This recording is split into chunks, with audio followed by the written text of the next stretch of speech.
record. Okay.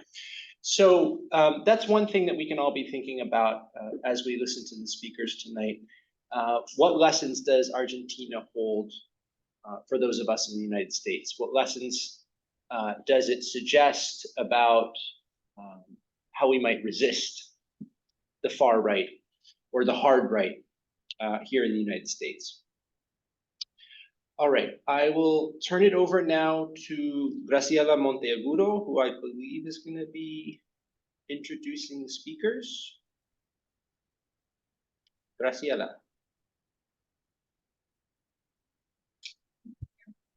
Hi, thank you for coming. I know that some of you are sitting in a classroom.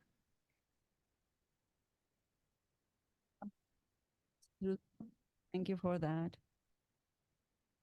Graciela, can you turn your camera on, please? Can't see you. Give me a second. Okay, there, that's better. Excellent. Great, thank you. So I'll give a short introduction to the situation. And then I will introduce the speakers.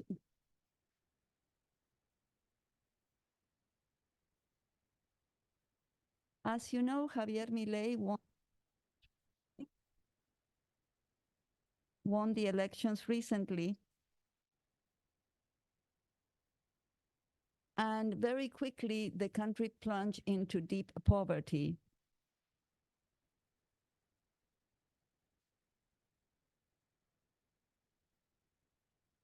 His philosophy is ultra neoliberal, and he has cut social spending in a manner disastrous.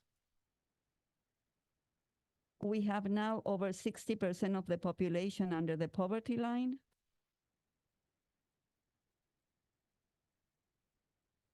%15% are indigent. That means people that don't have enough food. And the people who have been the worst hit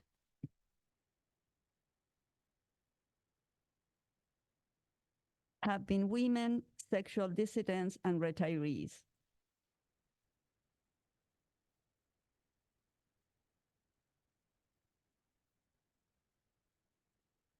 This suffering is a result of a neoliberal effort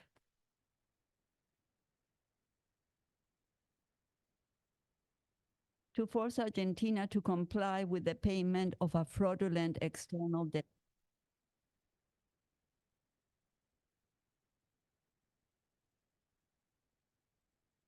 With the hungry children and our elders,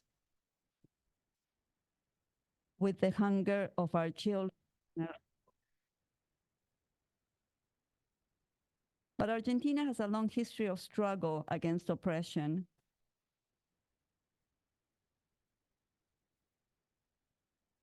So STEPIC has invited members of the Frente de Izquierda y de los Trabajadores, Front of the Left and the Workers,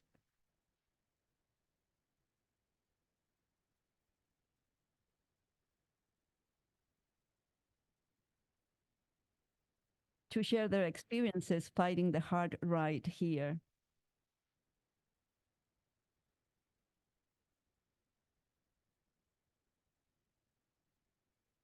So I will introduce now the three reps that are joining me today in the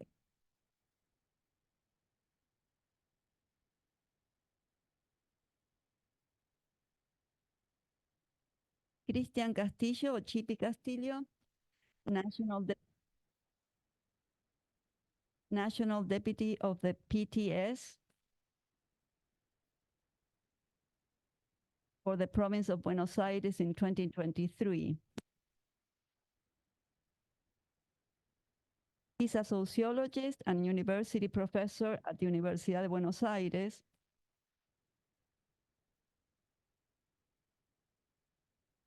And at the National University of La Plata. He was director of the sociology course at the University of Buenos Aires in 2002.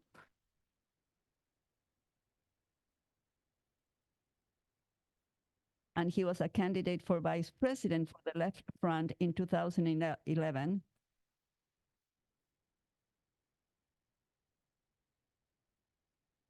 And a provincial deputy in the province of Buenos Aires in 2013.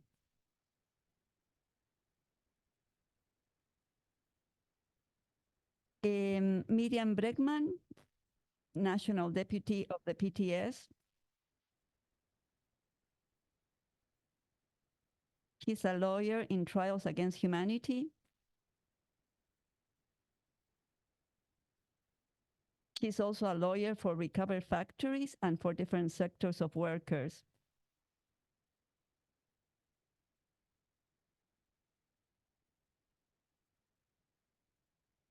He's a founding member of the Center of Professionals for Human Rights.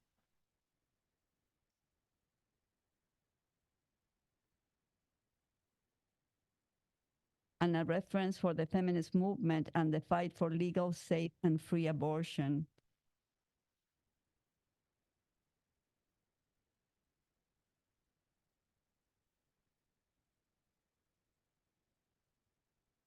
He's a supporter of Pan and Rosas.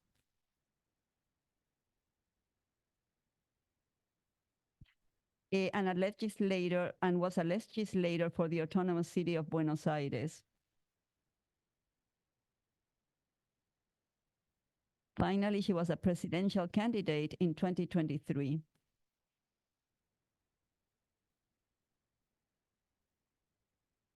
And finally, Alejandro Vilca, national deputy of the PTS for the province of Jujuy since 2021, where he obtained a 25% of the vote.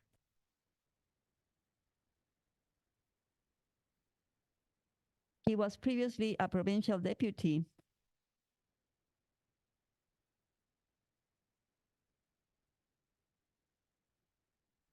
Alejandro is of Colla origin.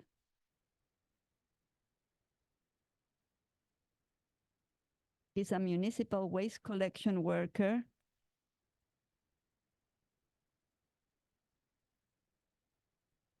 In the populous Alto Comedero neighborhood in the provincial capital of Jujuy.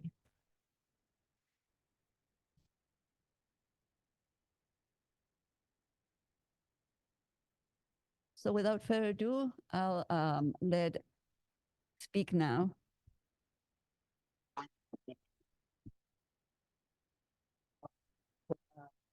Tardes, noches, ¿no? Primero me parecía interesante dar algunos datos sobre la Argentina para ubicar a todas y todos quienes nos están escuchando. Argentina es un país que tiene cerca de 46 millones de habitantes, es la 23 economía mundial según el tamaño de su Producto Bruto Interno.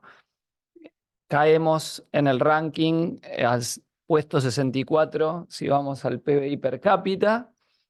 Y somos un país que si ustedes fuesen un fondo de inversión, yo les diría que pueden hacer buenos negocios en la exportación agrícola y ganadera, que es gran parte de las exportaciones argentinas.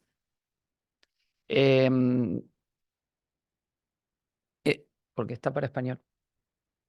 Que pueden hacer negocios con los hidrocarburos. Argentina tiene la segunda reserva mundial de gas y petróleo, que se explota por el método del fracking, y que tiene bienes comunes naturales muy preciados en este momento, como el litio, el cobre, el oro, que son los negocios donde las empresas multinacionales de cada sector y los fondos de inversión del mundo se están pensando en invertir en Argentina para llevarse lo que recauden de esos negocios al exterior. Argentina a la vez es un país no solo exportador de materias primas, sino que tiene una cierta estructura industrial. Es productora de automóviles, tiene muchas terminales automotrices que actúan en combinación entre Brasil y Argentina, tiene industria química, es productora de satélites en una empresa que se llama INVAP, tiene energía nuclear. Es decir, es un país no simplemente exportador primario, sino que tiene un cierto desarrollo industrial y una economía cuyo 75% está dirigida al mercado interno. Cuenta con una clase obrera muy importante de alrededor de 20 millones de personas, de las cuales unos 12, 13 millones están en la formalidad y el resto lo hace en condiciones de informalidad, o sea, de no registro de su trabajo, de su actividad laboral. Em, bueno, ¿cómo un país como Argentina terminó con Javier Milei, ¿no? En la presidencia? Bueno, hay que decirlo que algo se comentaba al principio, no somos el único país que tenemos un hombre de extrema derecha en la presidencia y nos parecemos en cuanto a las causas, que es la crisis de lo que un teórico y periodista pakistaní, Tariq Ali, ha llamado la crisis del extremo centro. Eso lo hemos vivido en Argentina y después de dos gobiernos muy desastrosos, el de Mauricio Macri y el de Alberto Fernández. Mauricio Macri de una coalición de derecha, pero un poco más centrista en aquella época, y Alberto Fernández, el presidente del peronismo, que se presentó bajo una coalición llamada Frente de Todos, que luego cambió el nombre a Unión por la Patria.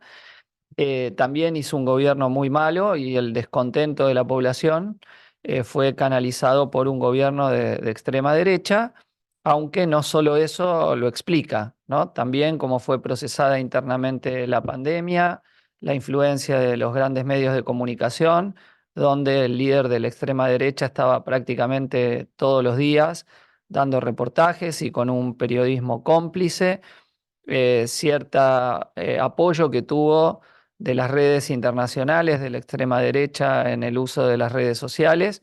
Ha estado conectado con Steve Bannon y con Bolsonaro, Javier Milei.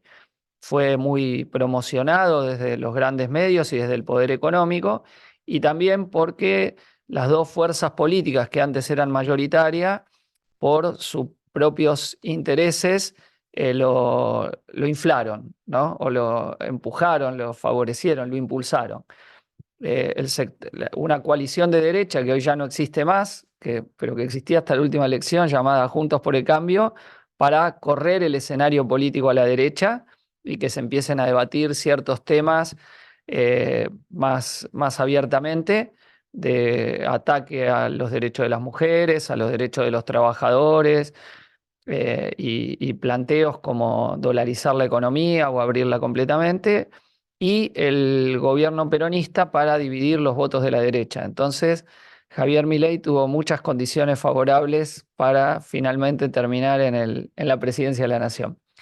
Tengo que comentarles que el sistema político argentino es un sistema político federal, como el estadounidense, donde hay asambleas legislativas de cada uno de los 24 distritos en los que se divide administrativamente el país. Acá lo llamamos provincias, en realidad son 23 más la Ciudad Autónoma de Buenos Aires, 24 distritos, y tiene una representación nacional en el Congreso, que es también bicameral, con 257 diputados nacionales y 72 senadores y senadoras. Y un sistema electoral que tiene dos instancias centrales: las elecciones primarias simultáneas obligatorias, que se hacen un mismo día, como si fuera una elección nacional, y todos los partidos están obligados a participar y puede ahí dirimirse la elección interna. Y una elección general, donde se votan todos los diputados y senadores nacionales, a veces junto con elecciones provinciales. Y si el candidato a presidente no obtiene un 40% con 10 puntos de diferencia al segundo, o no obtiene el 45%, hay lo que se conoce como balotaje o segunda vuelta. Es decir, no hay elección por colegio electoral como tienen ustedes en Estados Unidos, sino que hay una a partir de 1994, después de una reforma constitucional, una elección directa de la presidencia de la nación en estas dos vueltas. Por eso ustedes van a ver una paradoja del gobierno de la derecha, que es que ganó en el balotaje en segunda vuelta con 56% de los votos, pero en la elección general solo obtuvo el 29% de los votos, lo cual hace que sea un gobierno que tiene muy poca representación parlamentaria. Tiene hoy solo un bloque de 41 diputados y diputadas de 257 y solo 8 senadores de 72. No tiene ningún gobernador provincial y no tiene ningún intendente municipal, con lo cual es una fuerza con poco peso institucional. Es decir, a diferencia de Donald Trump, que copó el Partido Republicano y cuando llegó a la presidencia tenía una fuerte estructura institucional, política institucional, y un movimiento organizado de extrema derecha muy activo en las calles, o Bolsonaro, que en Brasil contaba con el apoyo de las iglesias evangélicas, de las Fuerzas Armadas, del agronegocio y una ultraderecha militante organizada. Milei no tiene nada de esto, no tiene capacidad de movilización en las calles de nadie, y no tiene peso institucional, pero sí tiene el apoyo del capital financiero internacional y de la gran burguesía argentina, a la cual le ha dado el control de recursos clave. La petrolera estatal YPF puso un nombre de uno de los grandes grupos económicos locales que se llama el Grupo Techin, es un grupo multinacional radicado en Luxemburgo, pero que en realidad sus propietarios, la familia propietaria se llama Roca, vive en la Argentina, le ha dado el control también de la Secretaría de Trabajo, entre otros puestos centrales. Muchos de los miembros del gobierno son empleados de BlackRock, el fondo de inversión internacional, que tiene muchísimas inversiones en Argentina. Y como decía, tiene muchos empleados en el gobierno. El ministro de Economía es quien fue ministro también y presidente del Banco Central del gobierno de Mauricio Macri, un gobierno de derecha, aunque más centrista inicialmente, que fue un fracaso total y que devolvió la Argentina al FMI, tomando un préstamo de 53.000 millones de dólares en abril de 2018, del que solo Argentina percibió 44.000 millones, pero es una deuda impagable y que volvió a traer al FMI a nuestro país y sus planes de ajuste contra los trabajadores. En cuanto al sistema político, es un sistema político mucho más en reconfiguración que lo que ustedes están acostumbrados, que ven republicanos y demócratas. Acá tenemos partidos que se arman y se desarman, aunque sean de cierta tradición común.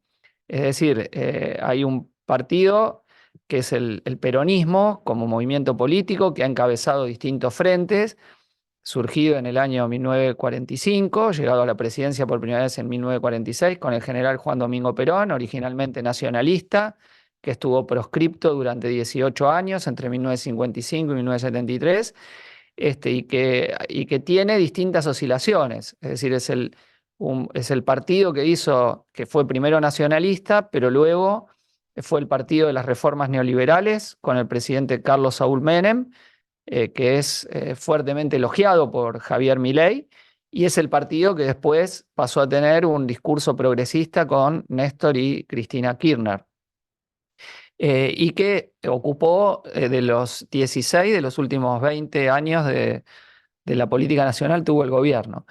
Y que ahora es un partido que es la primer minoría opositora, tiene 99 diputadas y diputados en el Congreso y dirige alrededor de 10 gobernaciones y 33 senadores y senadoras nacionales.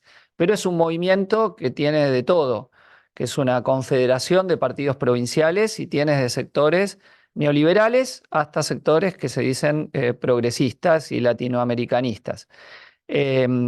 Después está un partido, había una coalición de derecha que estalló, que se llamaba Juntos por el Cambio, liderada por el partido de Mauricio Macri, el PRO, y el partido de Javier Milei, que se llama La Libertad Avanza, que es un rejuntado, no es un partido, una fuerza orgánica que ha juntado gente para armar las listas, y eso es lo que está gobernando.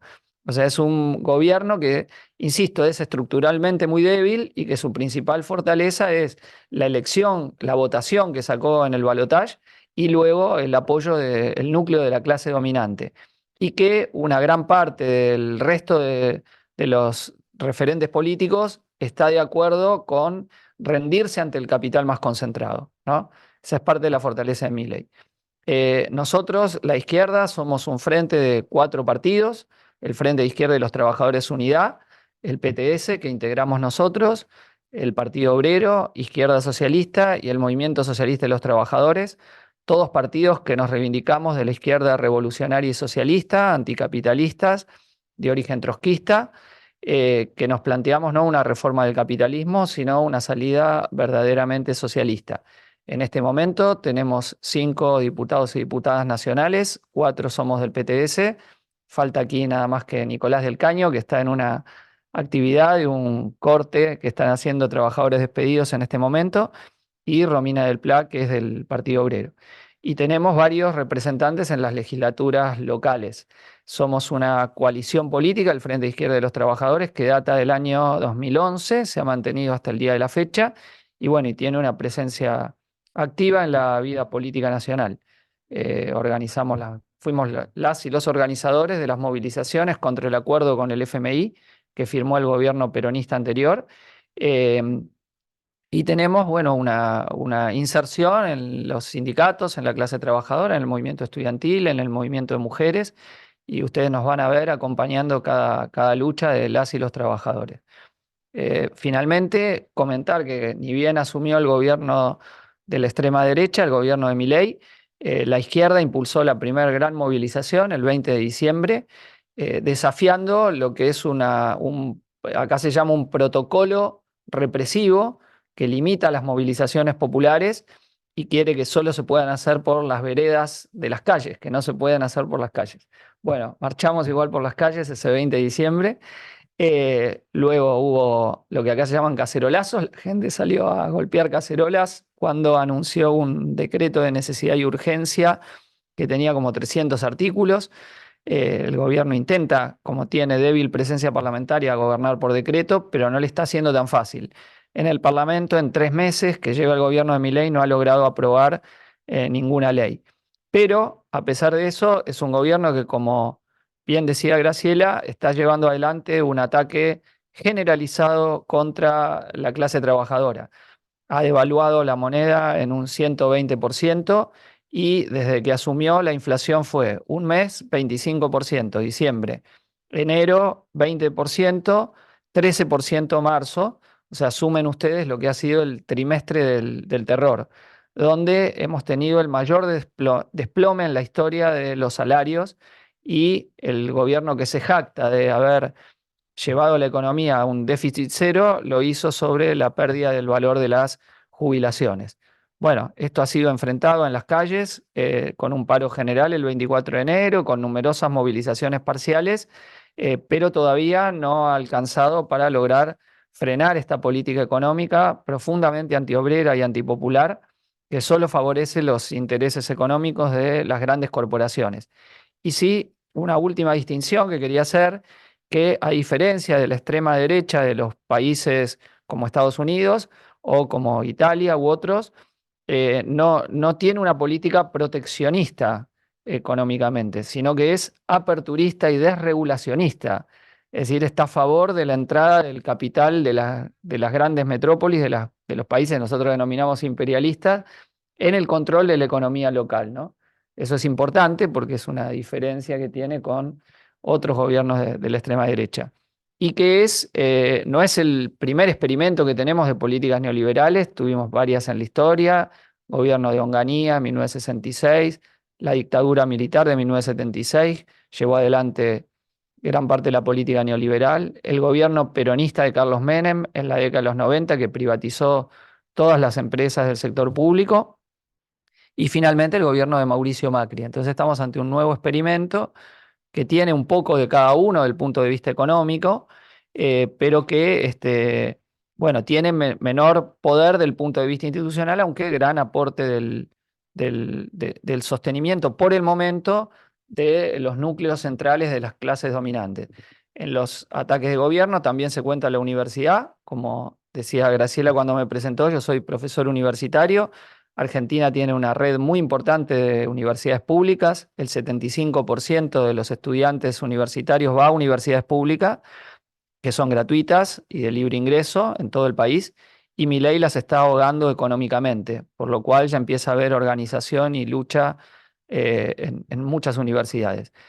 Por eso, si algo podemos señalar nosotros es que la lucha contra la extrema derecha, como contra todos los gobiernos capitalistas, en nuestro caso, que somos opositores también, no solo de los de extrema derecha, sino también de los que defienden el capital desde otro lado, se da en primer lugar en las calles, en la organización y la movilización. Si no es ahí, no se lo puede enfrentar y derrotar, y toda nuestra apuesta está en ese sentido, junto con tratar de construir una fuerza socialista de la clase trabajadora que pueda superar la experiencia histórica del peronismo, que es la identidad por hoy todavía mayoritaria, al menos en cuanto a voto, de la clase trabajadora.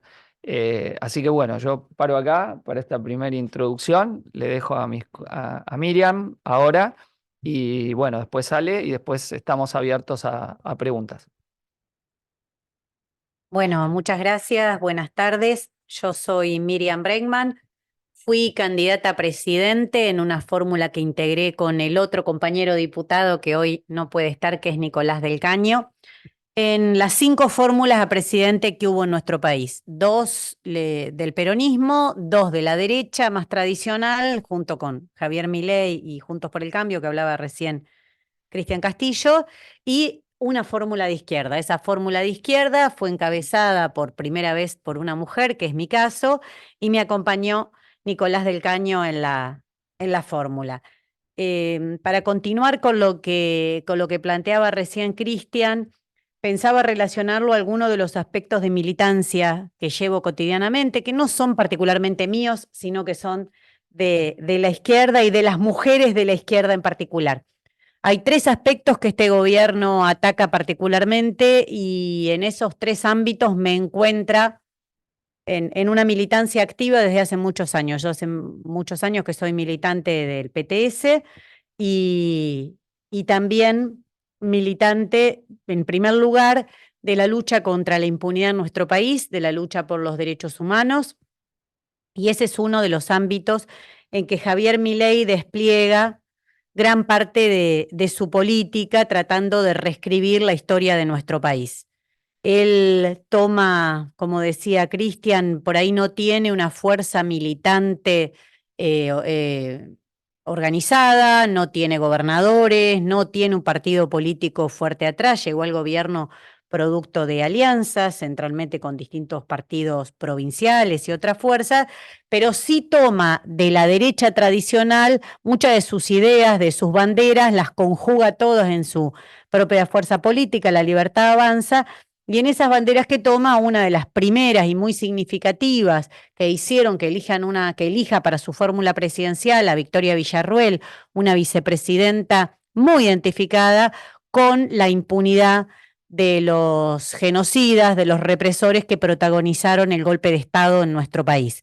Es decir, uno de los temas que Milei lo tomó en los debates presidenciales, yo participé de 2 debates presidenciales en nuestro país que fueron ampliamente vistos por toda la población, más que los partidos de la selección nacional de fútbol, que acá es lo más popular que existe. No recuerdo ahora las cifras, pero más del 50% de la población lo vio, es decir, son números muy, muy altos. Tuvimos la oportunidad de participar de esos debates, de defender las ideas de la izquierda, las ideas anticapitalistas allí. Y bueno, como decía, Javier Milei ya en los debates presidenciales dejó claro su alianza con lo que en Argentina llamamos el partido militar, que es todo los integrantes de las Fuerzas Armadas, de seguridad también, por supuesto, que participaron del golpe y que vienen intentando tirar abajo los juicios en los que hemos logrado que varios de los referentes de los genocidas, de los represores, estén hoy presos, privados de su libertad con cadena perpetua, a partir de distintos juicios que hemos realizado junto con las víctimas de ese genocidio, junto con las víctimas de de estos represores. Yo soy abogada, vengo participando junto a ellas desde el año 2006 centralmente y he participado activamente en la mayoría de los principales juicios por delitos de lesa humanidad que se han realizado en nuestro país y que, como decía, Javier Milei constantemente busca la impunidad de ese sector, busca darle al Poder Judicial de nuestro país un mensaje que le gustaría que esos represores que hoy están condenados, que son aproximadamente unos 1.700 creo que son que tienen una condena, queden en libertad o que sean directamente absueltos. Este tema él lo agarra mucho, lo plantea permanentemente y cuestiona la cifra de desaparecidos. Es algo que, bueno, no es la primera vez que se hace en la historia, como aquellos que cuestionan la cifra de víctimas que tuvo el Holocausto. Bueno, en nuestro país, una de las banderas tradicionales de la derecha más ortodoxa, rancia, que toma Javier Milei es cuestionar la cifra de desaparecidos, que fue una construcción colectiva de los organismos de derechos humanos, que se llega a la cifra de 30.000 detenidos desaparecidos, cuando si uno se pone muy estricto, tal vez esa cifra es superior, porque ya varios años antes de que termine la dictadura militar, se reconocía la cifra de 22.000, es decir, que en los años siguientes esa cifra se amplió a 30.000, pero bueno, es una cifra simbólica de lo que fue en nuestro país y ellos dicen que fue mucho menos, como si eso le quitara importancia al genocidio que se llevó en nuestro país, que fue parte de un plan sistemático organizado en la región, donde Estados Unidos tuvo un rol muy importante en la coordinación represiva de las dictaduras que hubo en nuestros países. Chile, Argentina, Uruguay, Brasil estaba un poco antes, y Brasil, Paraguay, Bolivia, todos nuestros países hacían una coordinación, incluso en algunos de los casos en los que yo actúo, defiendo a víctimas cuyos padres fueron asesinados en Uruguay y el bebé apropiado para una campaña que hicieron los medios de comunicación en Argentina. Es decir, la coordinación represiva era muy, muy grande y también me consta por investigaciones y la actuación en las causas de lesa humanidad, el rol que tuvo la Embajada de Estados Unidos, pero no solamente, también la de Alemania y otras en relación con los represores, fue muy grande porque muchas multinacionales de estos países pudieron radicarse o aumentar sus negocios considerablemente en nuestro país a partir de eso. Ese es uno de los ámbitos en los que milito hace muchos años y que, como le decía, Javier Milei está tratando de reescribir la historia, porque él está gobernando claramente, como decía Cristian, para las mismas corporaciones económicas, para los mismos sectores económicos que estuvieron detrás del golpe militar, detrás de esta represión instaurada en nuestro país, de esta dictadura. El segundo aspecto en el cual milito también hace muchos años es en el movimiento de mujeres. Argentina tiene un movimiento de mujeres y divergencias enorme, enorme, enorme. Realmente aquí la fuerza y la organización de las mujeres se ha desplegado en la calle numerosas veces contra la violencia de género, contra la violencia machista, contra distintos hechos que han conmocionado a la sociedad y por el derecho al aborto legal, seguro y gratuito que en nuestro país ha sido legalizado hace muy poquito. Tuvimos que pelear muchísimos años porque en nuestro país ese derecho se negaba sistemáticamente.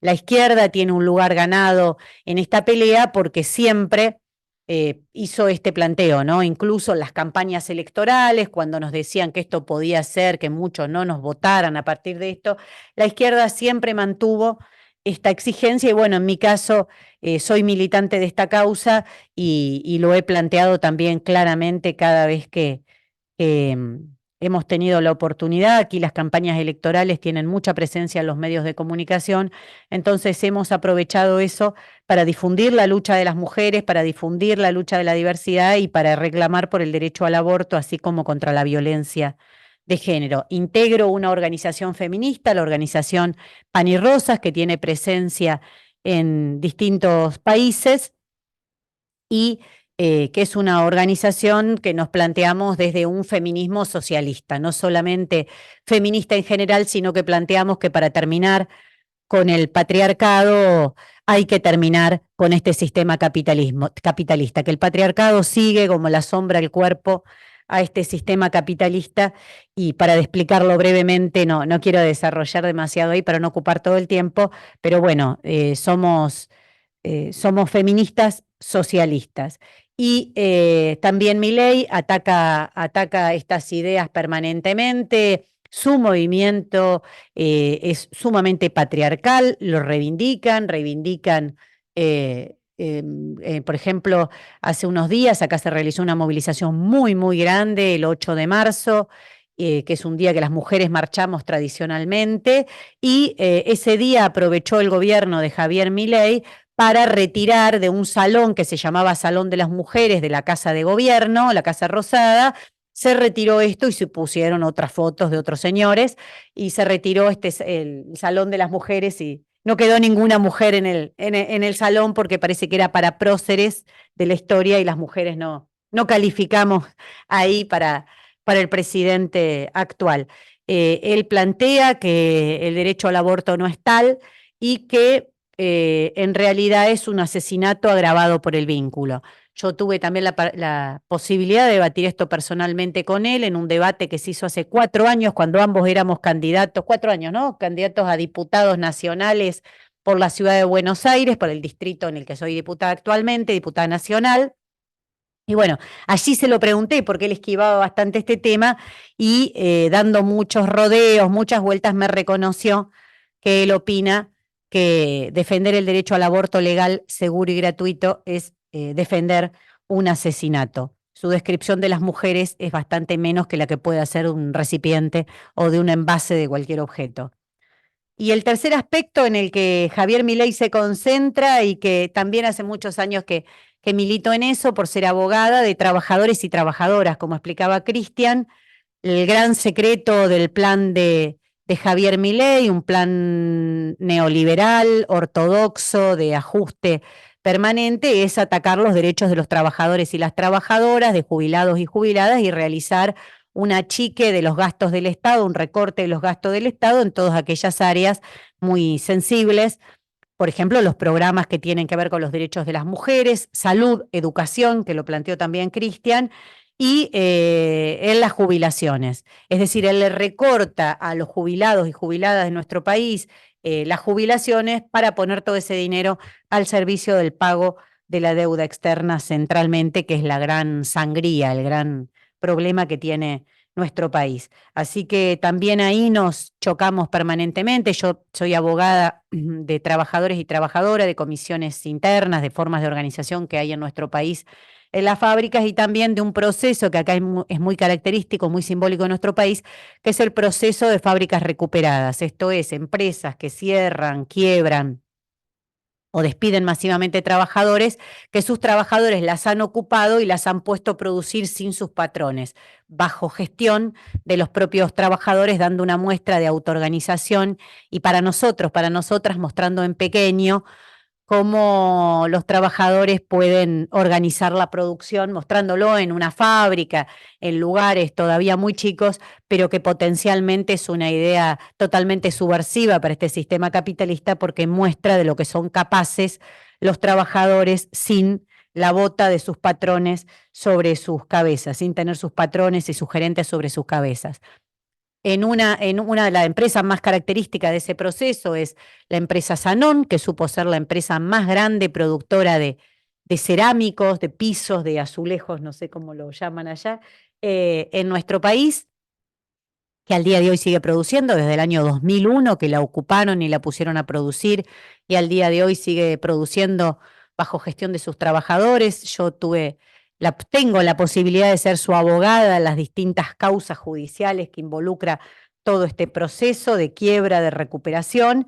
Y la otra que la quería mencionar particularmente, colaboro y he colaborado con otras, pero quería mencionar estas dos porque son sumamente grandes, que es una de las gráficas más grandes de nuestro país, la gráfica Donnelley, hoy cooperativa Madigraph, que estaba en poder del fondo BlackRock, que Cristian lo nombraba, un fondo que acá lo llamamos fondo buitre por la relación que tiene de saqueo con nuestro país, que en el año 2014, producto de una crisis económica, peleas con el gobierno actual, de un día para otro cerró la fábrica y se fue y pretendía que esto quedara así. Bueno, sus trabajadores de esta empresa gráfica la ocuparon, la pusieron a producir y al día de hoy seguimos peleando porque sea expropiada en forma definitiva para que sus trabajadores puedan seguir allí. Hemos hecho todo un proceso que algún día, si quieren, les contamos, que es un proceso también de reconversión tecnológica, procesos para ahorrar en el uso de la energía y demás, que ha sido saludado, incluso felicitado por los propios entes del gobierno, de cómo los trabajadores, con las ayudas de las universidades, con la ayuda de ingenieros, además de los abogados que colaboramos habitualmente, pueden gestionar fábricas y pueden ponerlas a producir, incluso pensar, como en este caso, que logramos adquirir una máquina de China para reconvertir la producción, en este caso para fabricar bolsas de papel e ir dejando el uso de plástico. Y que, bueno, son pequeños ejemplos, pero que muestran la potencialidad de la clase trabajadora cuando se puede pensar la sociedad sobre otras bases y no meramente como objeto de la ganancia capitalista. Así que estas son algunas de las experiencias que puedo aportarles para completar lo que decía Cristian.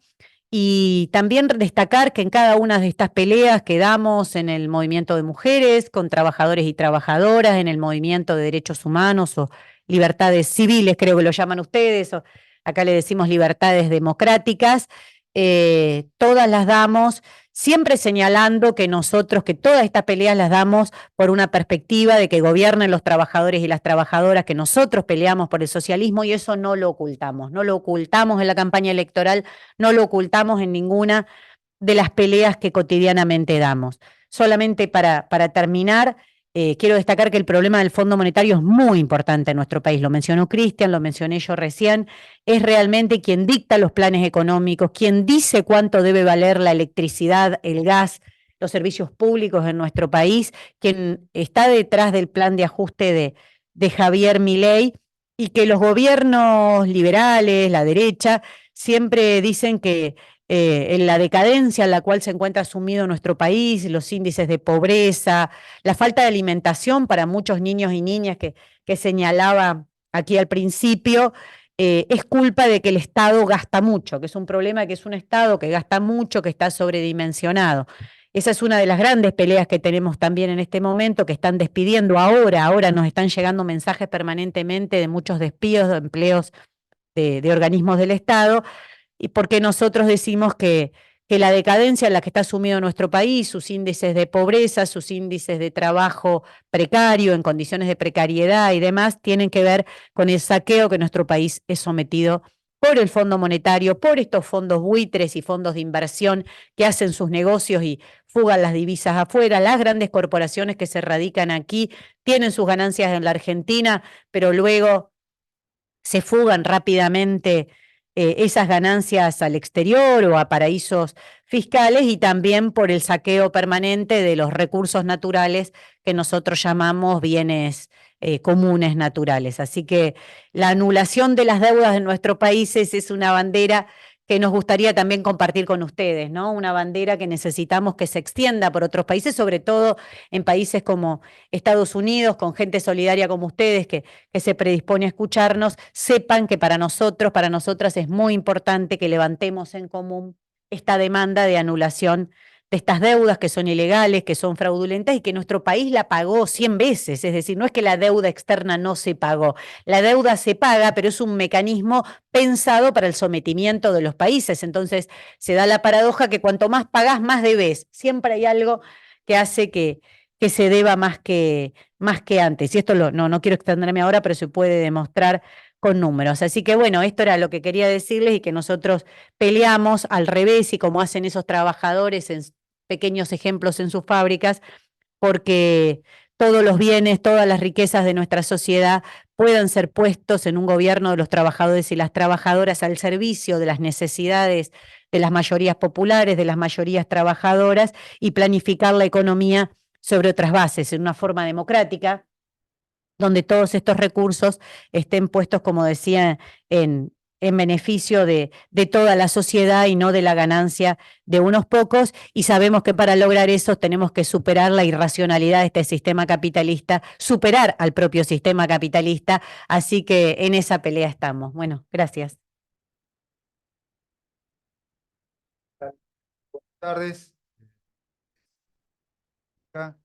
Soy diputado nacional por el PTS Izquierda de la provincia de Jujuy. Un poco para que la gente...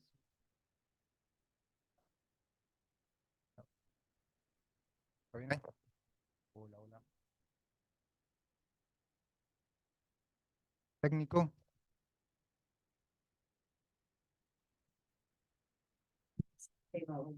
A ver, ahí se escucha. Ahora sí. Bueno, me presento, mi nombre es Alejandro Vilca, soy diputado nacional por el PTS en el Frente de Izquierda de la provincia de Jujuy. Les decía un poco para que tengan idea, la Argentina es un país alargado de sur a norte. Yo soy del interior de la Argentina, mi provincia está en el extremo norte, en el límite con Bolivia. Digo, para que se tenga un poco la idea, digamos, de la extensión no solamente del país, sino también de nuestro trabajo político, ¿no? De militancia que lo hacemos.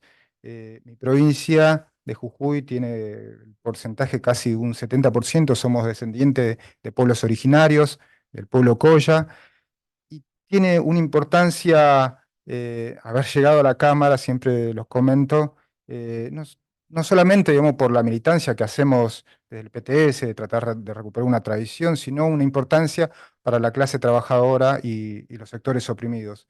Yo soy de un pueblo Coya. Imagínense ustedes en una provincia como la nuestra, tradicionalmente los representantes en la Cámara de Diputados o en el Senado siempre tenían apellidos ingleses, franceses y sin nunca un apellido originario. Fue la primera vez que llega un apellido Goya a una instancia así, y sobre todo algo muy importante que siempre le destaco, que yo soy obrero de la recolección de residuos, no sé cómo se llama allá, corría detrás del camión juntando basura, recolectando la limpieza urbana. Y eso también era un gran mérito porque nosotros tratamos de mostrar también de que el trabajador podía hacer política. Y esto es importante porque se abre un debate, ¿no? Hoy con la llegada de los libertarios, de Milei, porque ellos es una corriente que piensa que el héroe es el empresario. Pero por otro lado, también contra aquellas corrientes políticas que te hacen creer de que el empresario es tu amigo, esa conciliación de clase, como lo hace el peronismo. Bueno, nosotros tratamos de mostrar que existe una corriente, o por lo menos puede existir una perspectiva donde la clase obrera, aquellos que somos los productores de la riqueza, podemos dar una salida al país. Por eso, la experiencia que hemos hecho en Jujuy es parte también de una larga tradición donde tenemos referentes obreros y políticos en muchas provincias, ¿no? En mi caso, haber llegado acá al Congreso es importante, y en la provincia de Jujuy es donde tenemos la mayor cantidad de parlamentarios, ¿no? También de representantes en la Cámara de Diputados de la provincia de Jujuy, en varios consejos deliberantes en municipios, y la izquierda se ha transformado en una gran fuerza, ¿no? Militancia, de militante, producto también de que los partidos tradicionales, quizá en el interior del país, no muestran esa cáscara de mostrarse opositores, sino claramente cómplices a los intereses de los grandes empresarios. Entonces hay una sociedad mucho más polarizada entre ricos, opresores y los explotados. Entonces, en ese marco, la izquierda se ha transformado en una fuerza en nuestra provincia, pero también ha servido para mostrar que existe otra perspectiva de la clase trabajadora, y eso yo creo que marca también qué es lo que es nuestro partido, ¿no? El PTS, porque además no es solamente de que nosotros somos parlamentarios, eh, la voz de los trabajadores, presentar proyectos o salidas, sino también, como decía Miriam y los compañeros, acompañamos cada conflicto, cada lucha del pueblo trabajador en las calles, ¿no? Que esto es algo como un patrimonio de nuestra corriente, y además somos una corriente donde también hemos demostrado que estamos también contra los privilegios, ¿no? Nosotros ganamos lo mismo que nuestro lugar de trabajo, yo gano lo mismo que cuando estaba en la recolección, y el resto de la dieta se dona, ¿no? Es algo que nosotros tenemos como parte de nuestra tradición y además, al ser una coalición, tenemos un sistema de rotación de bancas donde le damos espacios a las demás fuerzas que componen nuestra fuerza política. Pero, ¿qué es importante esto, no? También porque nuestra corriente además ha dado muchas peleas, ¿no? En los sindicatos, en las organizaciones sociales. Nuestra corriente además ha tenido una gran, digamos, tensión, ¿no? Sobre todo en lugares de trabajo. Yo un poco para comentarle, ¿no? Ahí en mi provincia hay trabajadores rurales, eh, los ingenios, en las minas, que es algo, digamos, donde se produce muchísima riqueza, pero lo controlan los grandes monopolios, pero que también se dan formas de explotación bastante atrasadas, incluso trabajo a destajo. Hace unos días murió un trabajador rural en un campo de limón, porque bueno, por tratar de trabajar y sacar más ficha para que le paguen más, en la ola de calor con más de 40 grados, sufrió una descompensación y falleció. Bueno, casos como eso se da, además de que en el interior la precariedad laboral es mucho mayor y los salarios son menores en la provincia o en el interior. Se calcula que un 65% de precariedad laboral. Existe trabajo rural que es temporario, se trabaja por temporadas y vos te tenés que ir a otras provincias para trabajar en otras cosechas.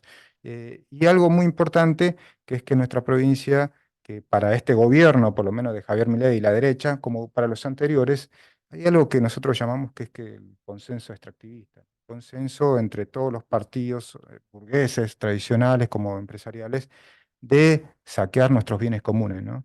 Entonces, ¿por qué también es importante nuestra provincia? Porque, bueno, hubo una general del Cono Sur, bueno, de Estados Unidos, Laura Richardson, que indicó el interés de Estados Unidos sobre el triángulo de litio: Bolivia, el norte de Chile y la Argentina. Bueno, Jujuy es uno de los mayores productores de litio, ¿no? Tiene una empresa, bueno, dos empresas importantes, una Alken y otra eh, Liven, que ahora se fusionaron en una empresa Arcadium Lithium, que es la tercera productora de litio a nivel internacional, que están, eh, donde hay inversiones norteamericanas, también está la Toyota, pero que compiten con las inversiones chinas y coreanas, ¿no? Sobre el litio. Tiene una importancia, ¿por qué? No solamente por la gran producción, ¿no? Del litio, sino también que son tierras que están en disputa con los pueblos originarios históricamente, ¿no? Son reclamadas por los pueblos originarios y que los gobiernos sucesivamente siempre han jugado a favor de las grandes empresas, ¿no? Entonces, bueno, no solamente es el extractivismo, el consenso político en todos los partidos tradicionales, sino también el saqueo de nuestros bienes comunes y algo muy importante, ¿no? El agua, porque donde se extrae el litio son zonas semidesérticas donde se afecta no solamente el medio ambiente, sino la extracción de agua dulce, que es importantísimo para la vida, ¿no?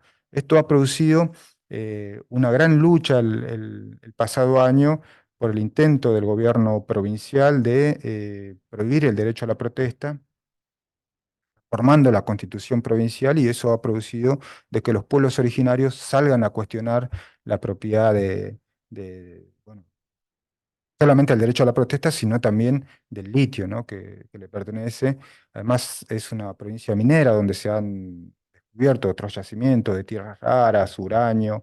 Entonces, bueno, se ha transformado en una gran lucha, pero que ha demostrado el resurgir de la lucha de los pueblos originarios, algo muy, muy importante que se demostró en esa lucha, donde no solamente unió a los pueblos originarios, a los trabajadores del Estado, a los docentes, a las organizaciones sociales, a los sectores populares, que fue muy importante contra el gobierno provincial de Gerardo Morales, que es de origen radical, pero que hoy esa experiencia de lucha, aunque fue desviada, el gobierno de Gerardo Morales y hoy el gobierno de Patricia Bullrich siguen tomándolo y lo quieren aplicar nacionalmente, ¿no? Prohibir el derecho a la protesta. Ahora, hay que interpretar que todas estas medidas son en función, ¿no? De seguir favoreciendo a la ganancia de los grandes empresarios. Uno se pone a pensar en el marco del acuerdo del Fondo Monetario Internacional y las políticas liberales. Obviamente, todo esto está planificado para el saqueo de bienes comunes, así como el petróleo, el litio, también la criminalización de nuestros pueblos originarios, en el sur a nuestro pueblo mapuche y en el norte a nuestras comunidades, al pueblo Coya. Entonces, bueno, esto muestra también las contradicciones que tiene el país, pero también, ¿no? La gran organización y la pelea de un pueblo que no se resigna. Por eso vemos en cuestión hoy que más allá del ajuste de Javier Milei, que lo está haciendo con complicidad de muchos partidos, nosotros creemos que es necesario organizar a todos esos sectores, unificarlos y coordinarlos, ¿no? Como decían las compañeras, se siguen registrando luchas, despidos. Ahora en el aeropuerto de acá de Buenos Aires, Jorge Ñubre, hay despidos en una terciarizada, que va a ser el principio de la privatización. Hay empresas siderúrgicas como Asindar, donde también hay suspensiones y despidos en organismos del Estado. Entonces, para nosotros es importante la unidad. Ahora lo que hay que explicar es que también muchas de las organizaciones sindicales son dirigidas por el peronismo, ¿no? Que en la anterior etapa, donde ellos gobernaban, lo que planteaban era siempre que no había que salir a luchar porque se le hacía el juego a la derecha. Bueno, hoy está a la derecha y ni siquiera salen. Y entonces la izquierda se ha transformado como uno de los sectores que ha salido hoy a ponerle el pecho, no solamente en lo que ha sido desafiar, ¿no? Los protocolos que está impulsando la derecha con su ministra de Seguridad, ¿no? Patricia Bullrich, de provisión de los derechos de la protesta, sino también contra la ley ómnibus que finalmente retrocedió, pero también contra toda lucha, ¿no? Hemos demostrado que la izquierda ha protagonizado, pero que también parte de esa pelea implica también superar la experiencia del peronismo, ¿no? De conciliación de clase y buscar una salida donde los trabajadores pongamos todos los recursos a merced de las necesidades sociales, ¿no? Y para esto es necesario no solamente derrotar el ajuste de Javier Milei, sino también terminar con esta usura, ¿no? Que es la deuda externa y el Fondo Monetario Internacional, pero es necesario unificar todas esas luchas. Por eso es importante también el surgimiento acá en Buenos Aires de las asambleas y en todo el país de asambleas vecinales, populares, que se autoorganizan para apoyar las luchas, para salir a las calles. Entonces, para nosotros esto fue una gran experiencia donde también estamos participando, pero muestra de a poco que se va fortaleciendo una oposición junto a la izquierda, pero también a sectores populares que empiezan a decir basta. Y yo creo que eso es para nosotros muy importante porque muestra de que no solamente ahora como parlamentario podemos darle la pelea dentro del Congreso, sino que también la clave pasa por dar la pelea en las calles, ¿no? Algo para nosotros importante. Digo, quería ser breve con esto, pero me interesaría más ver si se puede debatir, si los compañeros de allá hacen preguntas, pero bueno, quería ser breve, no sé.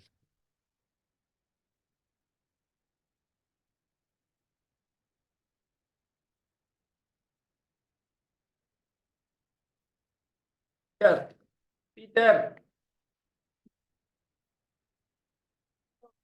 There are questions. If there are questions for the panelists, maybe right. Monica can read them, or maybe there are questions from the room. Yeah, so thank you everyone to all our speakers. I know we have some questions here in the room, and I also want to invite everyone who's joining by Zoom. If you want to ask a question, I think you should be able to type it directly into the chat box. So I think it's easiest if people speak in English. If they're asking a question, but if you speak Spanish and want to speak in Spanish, that's fine too. Maybe you could say your question in Spanish and then in English. That makes sense, just because the translators are working on a different channel. So I know we have at least one in the room here. So would you like to? You can come up here closer to the microphone if you want, and that they'll be able to see you through the camera.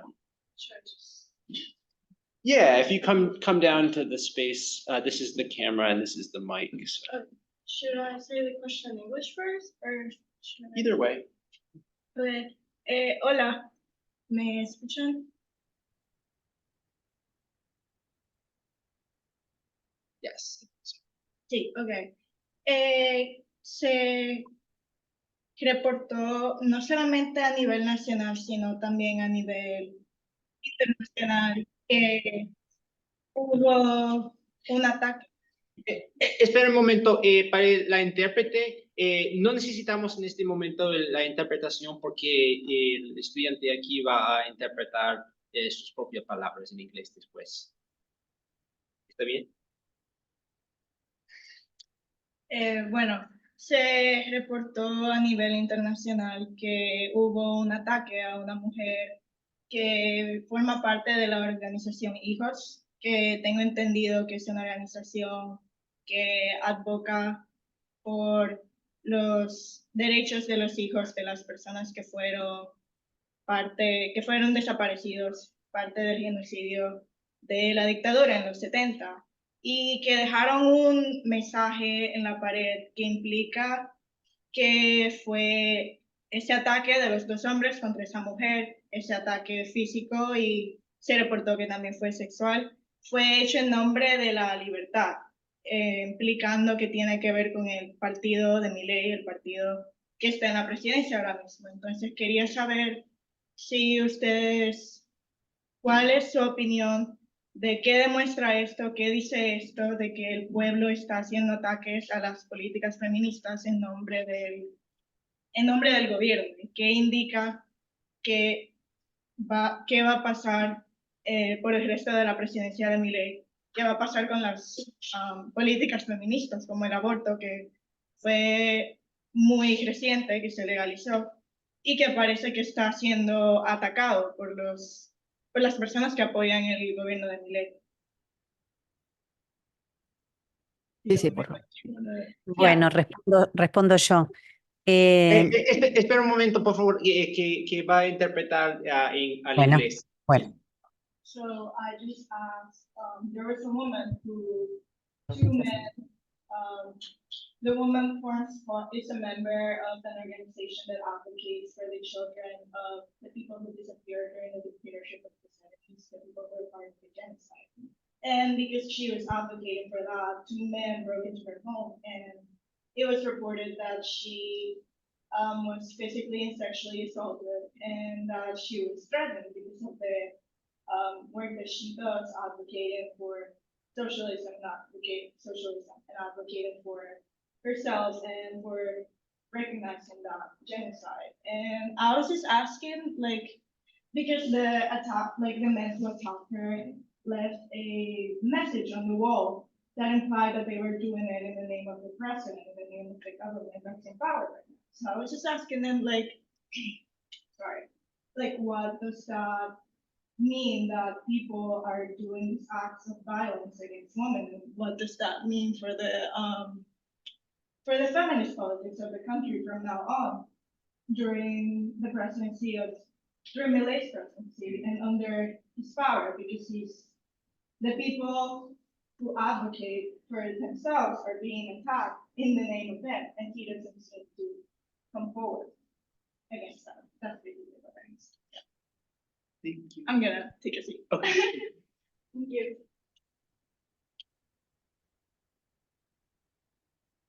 ¿Respondo?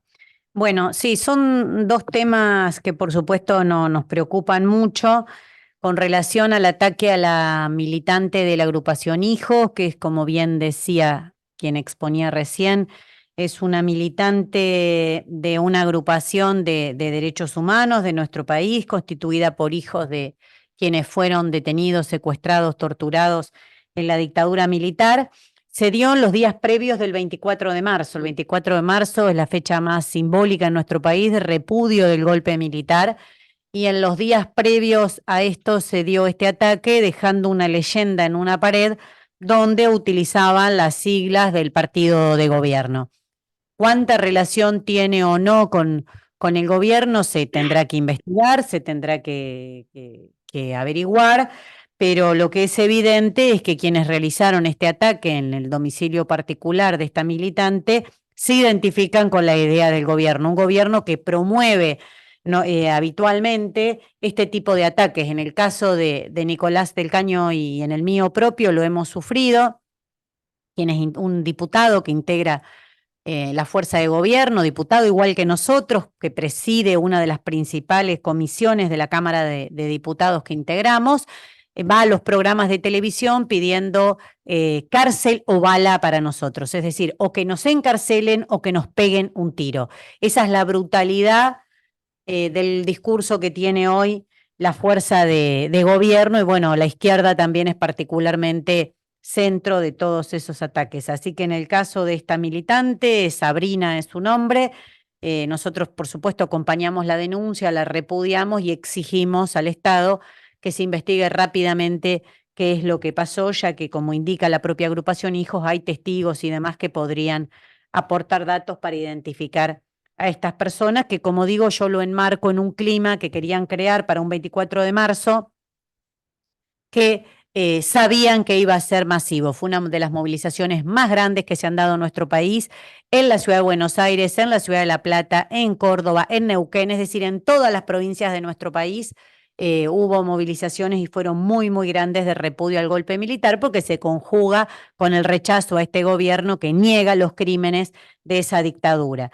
En el caso de las mujeres, recién buscaba una frase de Simone de Beauvoir que me parece que explica muy bien esto, porque nosotras sabemos que ningún derecho que adquirimos producto de nuestra lucha se gana de una vez y para siempre, ¿no? Y ella decía, no olvidéis jamás que bastará una crisis política, económica o religiosa para que los derechos de las mujeres vuelvan a ser cuestionados. Estos derechos nunca se dan por adquiridos. Debéis permanecer vigilantes toda nuestra vida. Y esta frase nosotras la tenemos como una bandera muy, muy propia, muy internalizada, porque sabemos que ningún derecho es para siempre. Bueno, en Estados Unidos creo que lo vivieron también con el derecho al aborto, por años quedó como un derecho conseguido por la vía judicial, no se legalizó, no se plasmó en una ley y lo vieron atacado por la propia Corte Suprema. Esto también para nosotros fue una enseñanza, lo que pasó en Estados Unidos, y por eso aquí sabemos las mujeres que es un derecho que tenemos que defender todos los días y permanentemente con este gobierno de derecha y con otros que vía recortes presupuestarios van haciendo que el derecho no se garantice en los centros de salud. Así que estamos alertas, pero bueno, tenemos que pelear mucho. Desde la izquierda planteamos la necesidad de salir a la calle, de lucha. Otros sectores del resto de los partidos políticos dicen que no es el momento de luchar, un poco lo que planteaba Alejandro. También en este ámbito nos dicen que tenemos que esperar. Nosotras creemos que no hay mucho que esperar, que hay que salir a dar pelea ahora antes de que quieran terminar con el derecho.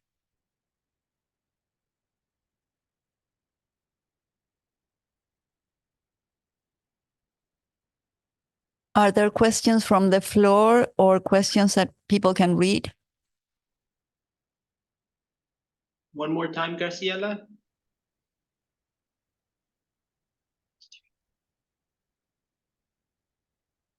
But I guess we can go to the next question. So we do have several other questions that are coming in through Zoom. So I think it might be easiest if I read them in English, and then the interpreters can translate into Spanish for our speakers. So we have a question from Raven on Zoom. Is the working class movement accepting of feminisms and the mass movement around bodily autonomy and women's rights? Or has there been trouble around the organizing and alignment of goals, actions, and values? If so, what troubles have been seen and how have they been addressed?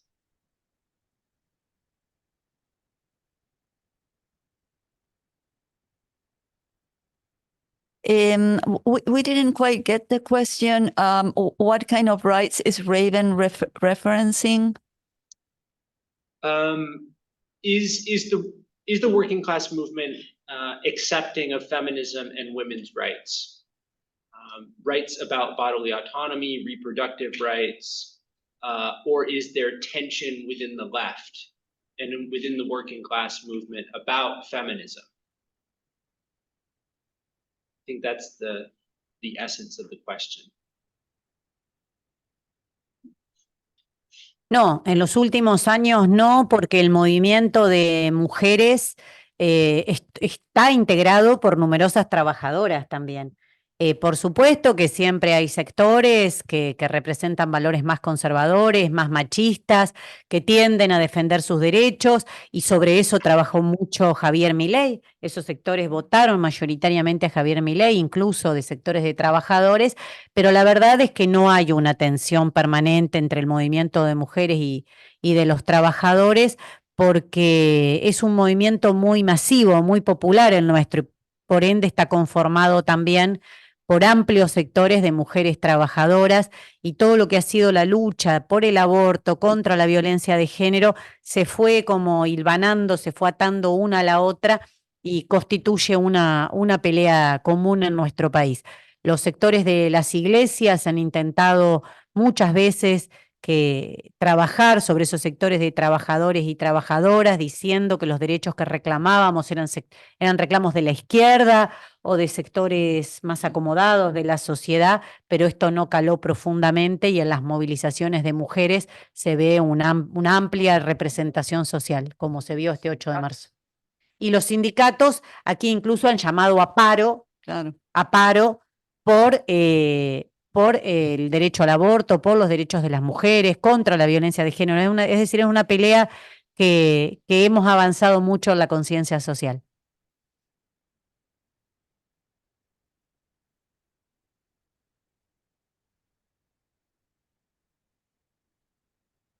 So next, we have a question from Nico.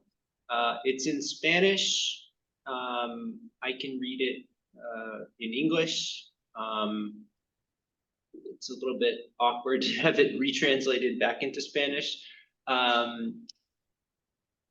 Okay, so all right, so Nico asks, Nico is a Costa Rican Trotskyist studying in the United States. What are the prospects for an overthrow of Milei's government by the working class masses? And in addition to that, what are the prospects for the construction of popular power along the lines of what happened in Russia in 1917? In other words, what are the prospects? What are the revolutionary prospects Yeah. in at this time?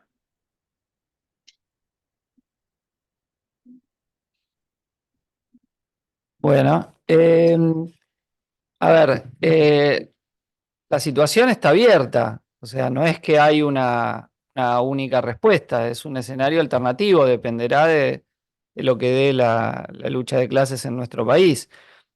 Nosotros sabemos que la fuerza de la clase trabajadora es muy grande en la Argentina, hay sindicatos poderosos, hay una tradición de lucha muy grande. En la década de los 70 tuvimos insurrecciones como el Cordobazo, y toda una etapa revolucionaria que es lo que quiso cerrar la dictadura con el golpe de Estado. Tuvimos después la rebelión popular del 2001, cuando se agotó el ciclo neoliberal de Menem, y tenemos una tradición de lucha muy grande. Sabemos que si no es con millones en las calles, el gobierno de Milei no va a ser derrotado. Puede quizá limitarse algo, pero una derrota general de la política de ajuste no va a darse sin una lucha del conjunto de la clase trabajadora. Nuestro planteo es que las centrales sindicales tienen que convocar a un plan de lucha y a un nuevo paro general, pero en una perspectiva de poder movilizar cientos de miles hasta derrotar el plan del gobierno. Bueno, eso está por delante. Digo, porque del otro lado también actúan, como decía Miriam recién, en este momento, por ejemplo, hay despidos en el Estado, hay los trabajadores y trabajadoras están viendo cómo resistir esto. En algunos lados le van a tener que pasar por arriba a las direcciones sindicales porque verdaderamente no se están moviendo a la altura del ataque. Y bueno, y esto es generalizado. Lo que tenemos optimismo moderado, si se quiere, es que hay una conciencia de que hay que enfrentar esto en muchos sectores, que incluso esto que decía Miriam, que el peronismo dice que no es tiempo para luchar, sus votantes, muchos quieren luchar, y bueno, y ahí es nuestra idea para tratar de confluir y desarrollar la autoorganización desde abajo Algo mencionaba Alejandro, con algo que incipientemente ha surgido acá, que son asambleas en distintas localidades donde se reúnen vecinos y militantes a discutir qué hacen. Hay alrededor de 10.000 personas agrupadas en todo el país en esas asambleas, pero son todavía un sector que está incipientemente organizando, porque bueno, el gobierno de Milei subió hace muy poco, apenas 3 meses. Entonces todavía quienes lo votaron mantienen cierta expectativa en que les va a mejorar la vida, aunque en su experiencia cotidiana es que no les está mejorando la vida, sino se las está empeorando. Así que bueno, no es que el cambio va a ser necesariamente abrupto, e inmediato, quiero decir, pero sí que está como fermentando condiciones para que haya una respuesta de masas a un nivel superior. Bueno, esa es nuestra apuesta. Si se da, no sabemos si puede darse o no. Esperamos que tenga el resultado de un cambio social, no solo de un cambio de gobierno, sino que lleve un cambio de sistema social, como se mencionaba. En nuestro caso, la defensa del socialismo que hacemos es un socialismo desde abajo, totalmente crítico y opuesto a las experiencias del socialismo burocrático que conocimos en la Unión Soviética luego de la imposición del estalinismo y otras variantes, ni hablar el modelo autoritario venezolano o el régimen de partido único de Cuba, aunque estamos obviamente por el fin del bloqueo estadounidense a Cuba, no defendemos el régimen del partido único ni el autoritarismo que hay dentro de la isla. El nuestro es una lucha por un socialismo, insistimos, desde abajo, autoorganizado de los trabajadores, que pretenda planificar democráticamente la economía, como bien señalaba Miriam. Ese es el objetivo de nuestra lucha. Y bueno, esperemos que podamos triunfar todavía. Falta, tenemos que construir esa herramienta política. Bueno, estamos en esa pelea, pero me parece importante que en Argentina podamos ser una referencia de una izquierda que, insisto, no se propone administrar el capitalismo, sino que se propone terminar con el capitalismo. Ahora, eso depende, insisto, de que haya millones que estén convencidas y convencidos de tomar esa dirección y de llevar adelante esa lucha. El mundo en el que estamos es un mundo donde la economía genera un mundo cada vez más desigual, está destruyendo el planeta, hay militarismo por todos lados, guerras retrógradas, y cada tanto hay levantamientos populares en algunos países, pero que no han alcanzado a cambiar la dinámica de la situación. Nuestra expectativa es, nuestra militancia es para poder que, si esos levantamientos se dan, poder lograr un cambio verdaderamente de fondo, ¿no? Esa es nuestra expectativa política. Nosotros, aparte de tener una organización política, tenemos un diario que se llama Izquierda Diario, donde pueden seguir nuestras elaboraciones, publicaciones, intervenciones, un diario digital y que es parte de una red internacional de diarios de izquierda que en Estados Unidos se llama Left Voice, y bueno, que es parte de nuestra organización internacional desde la cual pretendemos crear una conciencia política socialista y de izquierda entre las y los trabajadores. Así que, volviendo al núcleo de la pregunta, dependerá de la lucha de clases que podamos hacerlo. Sí, bueno, que, insisto, los padecimientos de las masas son cada vez peores con este gobierno, es decir, hemos tenido un gran derrumbe de los salarios. Para que ustedes se den una idea, los precios de las mercancías en Argentina son similares a los que tienen ustedes, a niveles europeos y estadounidenses. O sea, si a ustedes les sale algo $3, acá sale $3, pero los salarios son 8 o 9 veces menores de los que ustedes tienen. Y eso en gran parte lo ha provocado las políticas del gobierno de Milei en este poco tiempo que lleva adelante. Entonces, ese crecimiento de la pobreza en la población, incluso en quienes tienen trabajo, bueno, es un fermento para poder protestar, salir a las calles. Hoy hay muchas huelgas porque hay despidos, por peleas por salario, etcétera, pero no están todavía coordinadas, que es parte de las peleas que nosotros estamos dando.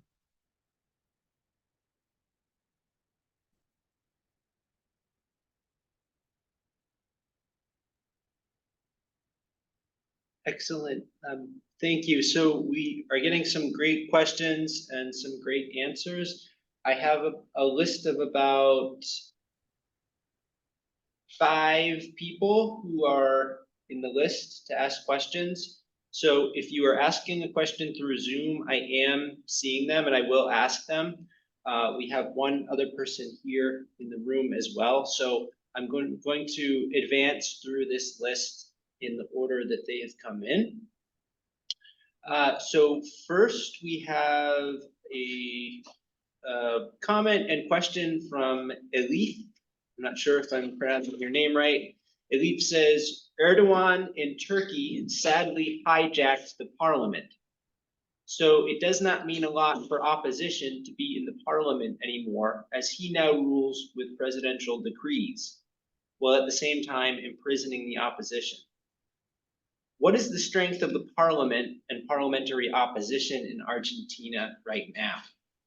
And do you expect Milei to attack the parliament? Or quite the opposite, is parliamentary opposition strong and effective at the moment, and will it stay so? Thank you so much for this fantastic panel. Your fight inspires millions across the ocean, and the hope is contagious.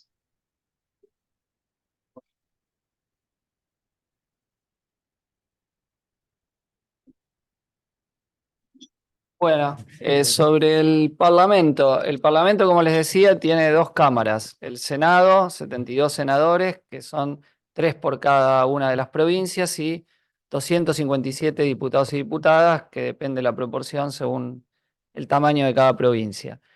En la Cámara de Diputados, el gobierno tiene una minoría.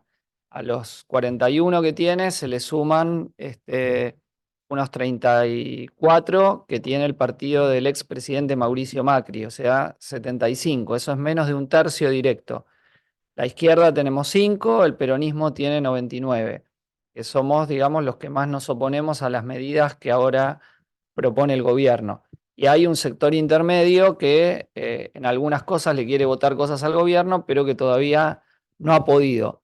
Por el momento, todas las iniciativas parlamentarias del gobierno han fracasado, sobre todo una que se llamó Ley Ómnibus, o sea, no sé cómo lo traducen, una ley que tenía 660 artículos, que hablaba de todo. En muchas leyes, Eran como muchas leyes en un solo cuerpo legal, y que estuvimos debatiendo todo el verano en el Parlamento, todo el mes de enero, que aquí hace mucho calor y son tradicionalmente vacaciones, acá el Parlamento funcionó.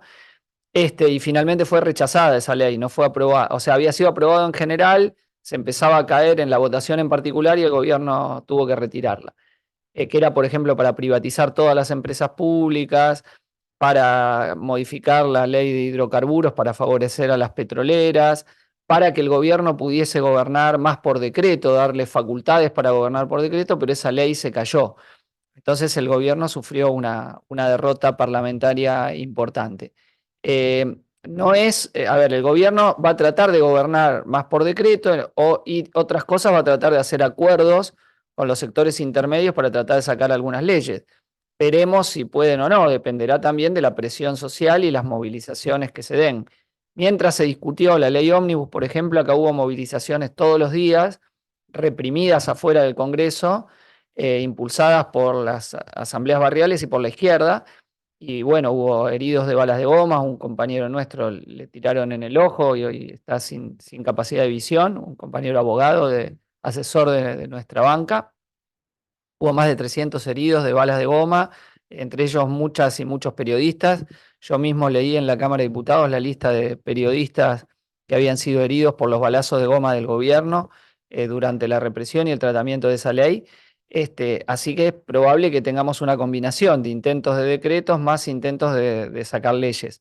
Ahora hay una instancia legislativa que es tratar de derogar el decreto de necesidad y urgencia 7023, que es el primero que hizo el gobierno, que tiene también otros 300 artículos, y por ejemplo desregula todo, desregula cómo se alquila una vivienda, donde el propietario puede hacer lo que quiera y el inquilino no tiene ningún derecho, entre otros puntos.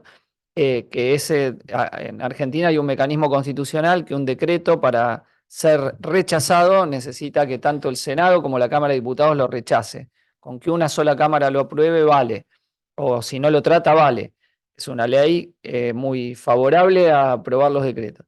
Pero el Senado lo rechazó y ahora estamos tratando de ver si en la Cámara de Diputados podemos rechazarlo también. Así que va a ser ley a ley cómo se va a jugar, porque es un escenario de incertidumbre, por lo menos en la Cámara de Diputados. En el Senado el gobierno la tiene un poco más difícil, dependerá de los acuerdos que haga. Hay toda una serie de bloques parlamentarios que no son parte del oficialismo, pero que están de acuerdo en sacarle derechos a los trabajadores, sobre todo, lo que llaman la reforma laboral, que está frenada ahora judicialmente, pero que el gobierno quiere avanzar, que es sacarte un montón de derechos a cobrar horas extras, a las indemnizaciones, que no te dan carácter de trabajador si la empresa tiene menos de 5 empleados. Bueno, toda una serie de modificaciones que son muy negativas y para los trabajadores y por el contrario muy favorables para los empresarios y sobre todo las grandes corporaciones. Entonces ahí tenemos una pulseada muy, muy grande, ¿no? No sé si te contesto con esto, no le va a ser fácil, digamos, de derecho cerrarlo el Parlamento. O sea, lo que puede hacer es tratar de pasarle por encima con decretos y se verá si se rechazan o no. Ahora, por ejemplo, acaba de cambiar la fórmula de actualización de las jubilaciones por decretos, pero es probable que el Parlamento le trate de sacar otra ley en contra de lo que decidió el gobierno. Entonces es un terreno, como te decía, de incertidumbre de la relación dentro de lo que va a sacar a favor o lo que va a sacar en contra, ¿no? No está claramente estabilizado, porque bueno, es uno de los parlamentos más fragmentados de los últimos tiempos en Argentina, es decir, ustedes en el Parlamento estadounidense tienen demócratas y republicanos. Acá tenemos un montón de partidos que están y que no se sabe cómo, más de 20 bloques en la Cámara de Diputados y algunos de los bloques votan divididos internamente. Entonces no es que está muy, muy claro. Así que bueno, eso es lo que te puedo contestar. Y no, y que también lo de cómo actúa el Parlamento depende mucho de la presión afuera. O sea, si no hay movilización, es más fácil que el gobierno logre apoyos parlamentarios. Si hay movilización, sí. Ahora, es un gobierno que además tiene una peculiaridad, quizá ustedes lo hayan visto por televisión, porque los cargan, que es que se la pasa insultando a los diputados y a todo el mundo insulta, pero los insulta en las redes sociales, el presidente usa X, la ex Twitter, todo el tiempo, retuitea a gente que insulta a diputados, a gobernadores, bueno, muy el estilo Donald Trump, pero bueno, acá lo hace Milei que no tiene partido, entonces después de que los insulta, tiene que pedirle que le voten las leyes, entonces tiene alguna contradicciones. Ahora quiere hacer un pacto con los gobernadores, pero no sabemos si va a poder. Pero en todo caso, la clave, como les vuelvo a decir, es si está la población en las calles, las trabajadoras, los trabajadores, para evitar que se quiten derechos, ¿no? Bueno, no sé si se entendió el mecanismo constitucional, o sea, hay una instancia constitucional que se llama DNU, Decreto de Necesidad y Urgencia, que puede ser anulado, puede hacerlo el Poder Ejecutivo y puede ser anulado por el Parlamento, pero necesita ser anulado por las dos cámaras. O también lo puede anular la Corte Suprema, que trata de no pronunciarse en general. Lo puede hacer no tiene tiempos. Entonces, las dos cámaras tienen que rechazar. En general era algo que se utilizaba para algunas cosas puntuales, pero Milei lo trata de, insisto, hizo un DNU que nunca hubo en la historia, que afectaba decenas y decenas de leyes de 360 artículos, es una barbaridad, que hablaba de todo, cualquier cantidad de temas, y bueno, que es el que ahora está en tratamiento. Nosotros estamos tratando, junto con otros bloques, de anular ese decreto, pero bueno, todavía no es seguro que podamos tener éxito. Lo que sí es un dato, que en 3 meses no aprobó ni una ley, no hubo ninguna ley que pudo ser aprobada por el gobierno. O sea, todo lo que está haciendo el ajuste lo está haciendo con medidas del Poder Ejecutivo desde el Ministerio de Economía. Está tomando medidas del Ministerio de Economía. Por ejemplo, los despidos en el Estado, que se apoya en formas de contratación precaria que hace años que están en el Estado. Hay trabajadores que tienen 20 años de trabajo, por ejemplo, en la Secretaría de Trabajo, y que hoy le llegó la idea de despido porque tiene una modalidad de contratación que se hace año a año, se vuelve a hacer el contrato cada año aunque hace 20 años que trabajan en la dependencia. Y bueno, y hoy están llegando los telegramas de despido o anuncios que no se van a renovar los contratos, ¿no? Así que bueno, es una situación difícil bueno, que está dando lugar a asambleas, reuniones, a ver qué se va a hacer con estos despidos.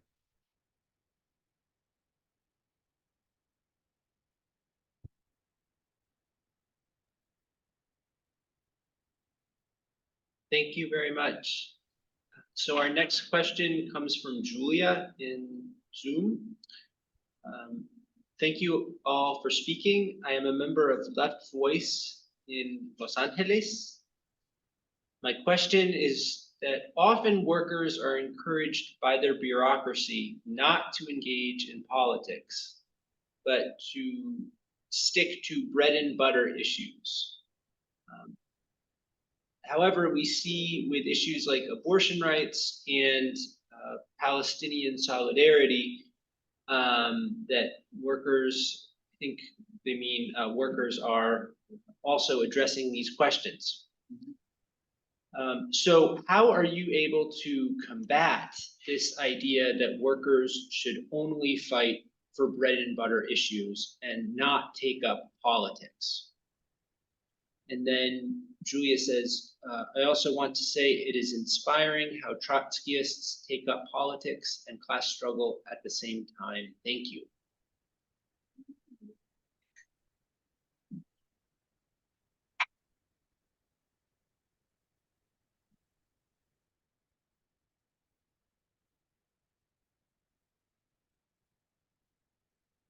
Sí, ¿qué tal? Mira, es un gran debate, ¿no? Esto de que la clase trabajadora, los trabajadores podemos hacer política. Esto no es algo nuevo, ¿no? El peronismo, acá en Argentina, tiene una frase que dice, trabajador de la casa al trabajo, o muchas veces otra frase que es, la clase obrera es la columna vertebral del movimiento, pero la cabeza terminan siendo los políticos tradicionales o los burgueses. Entonces, bueno, siempre se le da un rol a la clase trabajadora de, a lo sumo, de ir a votar solamente a sus candidatos, pero no de ser protagonista, ¿no? Esto, o a lo sumo a los dirigentes sindicales, ¿no? Que acá los sindicatos tienen un gran poder y que los dirige el peronismo, pero que son sindicatos muchas veces vaciados, ¿no? Incluso en muchos casos hasta cómplices de las patronales en aplicar medidas, ¿no? Entonces, ese es el lugar que se le da nuestra corriente, al contrario, nosotros no solamente planteamos la necesidad que la clase trabajadora eh, haga política, sino que también que recupere sus organizaciones para no solamente superar la lucha sindical, que es a lo sumo lo que te permite el patrón, ¿no? Que a lo sumo luches por una mejor condición de explotación o mejora salarial, pero nunca que cuestione el destino de las políticas del país o cómo se distribuye la riqueza, ¿no? Entonces nosotros hemos desafiado eso, no solamente como lo planteaba hace un momento, en lo que son las elecciones, sino también en cada organización de base, ¿no? Por eso es que nosotros no solamente nos limitamos a la discusión sindical, sino también política. Por eso planteamos el tema de la necesidad de la unidad de la clase trabajadora entre ocupados, desocupados, entre los diferentes sectores, entre las mujeres, entre las minorías, entre los pueblos originarios, o sea, unir a todos los explotados en la perspectiva de una salida, ¿no? Que sea superadora a este sistema y a los planes de los gobiernos capitalistas, ¿no? Es un gran debate, ¿no? Que nosotros, por lo menos desde la corriente, lo hemos dado y yo creo que es también una pelea contra los partidos del régimen, porque no es que estamos hablando solamente sobre los partidos de derecha, sino contra aquellos partidos que se dicen nacional o popular como el peronismo, ¿no? Entonces, bueno, yo creo que ese es un gran desafío porque creemos que es la perspectiva que la clase trabajadora empiece a tomar y asumir un rol directo de su propio destino, ¿no? Por eso también está ligado a la autoorganización de las bases, ¿no? A que los sindicatos se organicen en asambleas democráticos, que se voten delegados, que sean revocables. Bueno, va en esa perspectiva y sobre todo de construir una herramienta política de los trabajadores, un partido propio que demuestre justamente que existe otra posibilidad, otro destino que es diferente a los que nos proponen no solamente la derecha, sino aquellos que te dicen que los patrones son tu amigo y hay que administrar el capitalismo o este sistema. Nosotros creemos que hay que destruir y construir otro donde realmente pongamos todas las riquezas en un sentido social, ¿no? Ese es el desafío también que tenemos.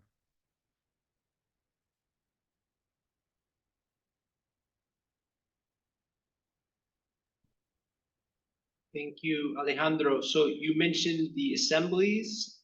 The next question is actually about assemblies.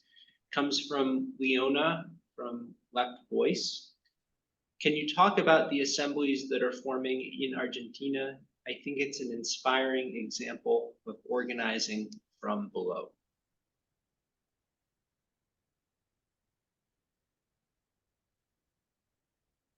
Sí, acá hay muchas asambleas que se han desarrollado a lo largo del país y sobre todo acá en Buenos Aires, a raíz, ¿no?, de muchas de las medidas que ha lanzado Javier Milei, una de ellas la ley Ómnibus. Como decía, el contenido era una ley que contenía o modificaba muchísimas otras leyes, entonces era un ataque al conjunto, ¿no?, de muchos sectores, desde los jubilados, gente de la cultura, sectores ambientalistas, los inquilinos, ¿no? Porque modificar la ley de alquileres. Entonces, bueno, eso produjo que mucha gente salga a las calles, ¿no? Sobre todo en los momentos en que se trataba la ley ómnibus. Entonces, eso empezó a ser la base de que se organicen, ¿no?, en los barrios, medidas, cacerolazos. Entonces, bueno, eso es lo que empieza hoy a mostrarse como organismos democráticos, asamblearios, que empiezan a mostrar la necesidad de la unidad de todos esos sectores, pero también de métodos democráticos de base que son importantes justamente para que se exprese esa fuerza de abajo, ¿no? Algo que para nosotros es importante porque hoy vemos conflictos, ¿no? Como hablaba hace un momento, ¿no?, de despidos acá en una terciarizada del aeropuerto, donde muchas de estas asambleas están rodeando de solidaridad, y bueno, yo creo que eso muestra de que los conflictos obreros, digamos, no están aislados, sino que puede unir a toda la clase y a todos los explotados, ¿no? Yo creo que esto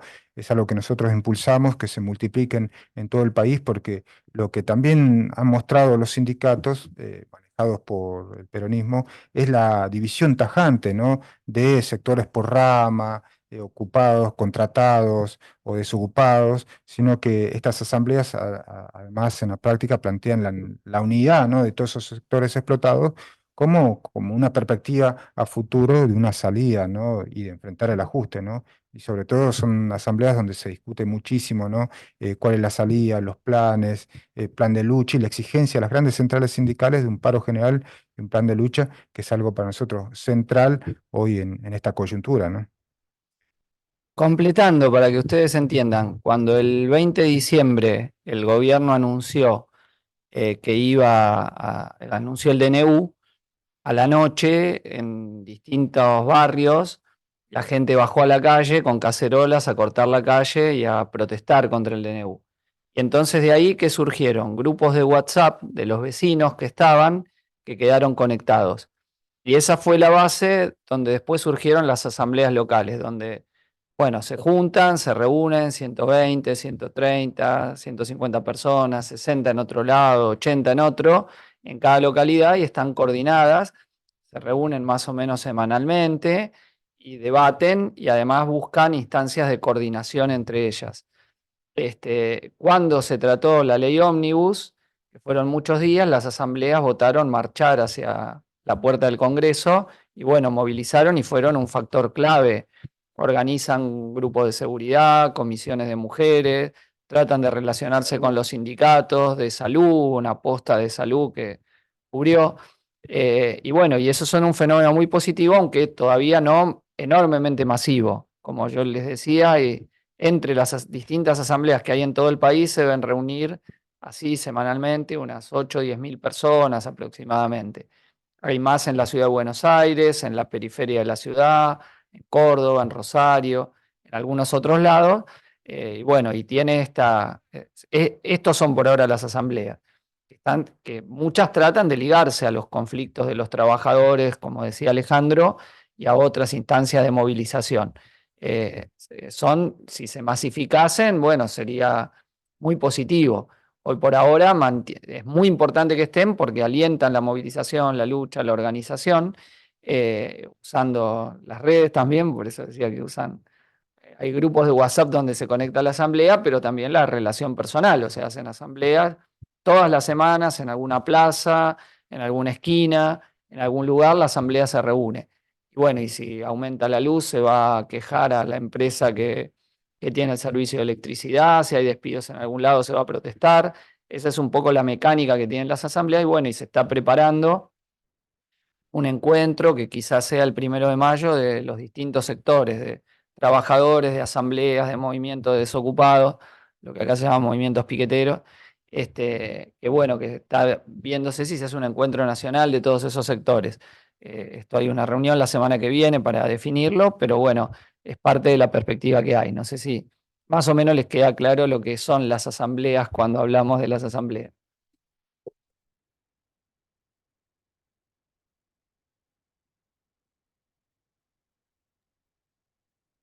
Thank you. So next we have a question in the room from Preston. Preston is going to come to the mic to speak.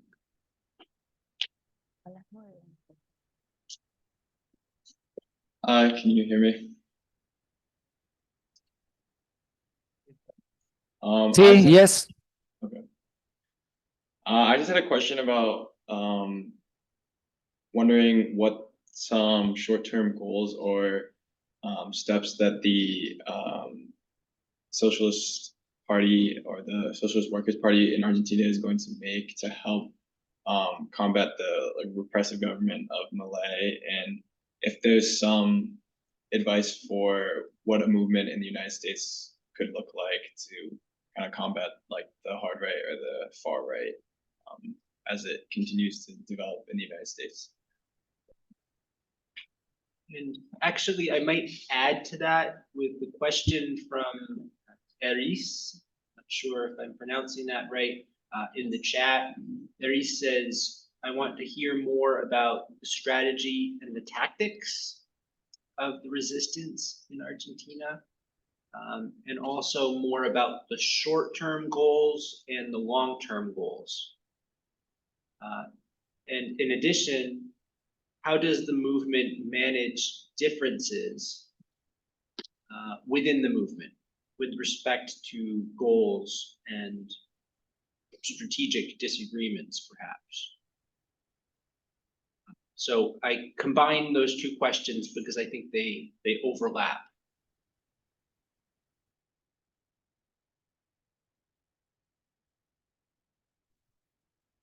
Bueno, intento una primera respuesta y si no, complementarán después mis compañeros.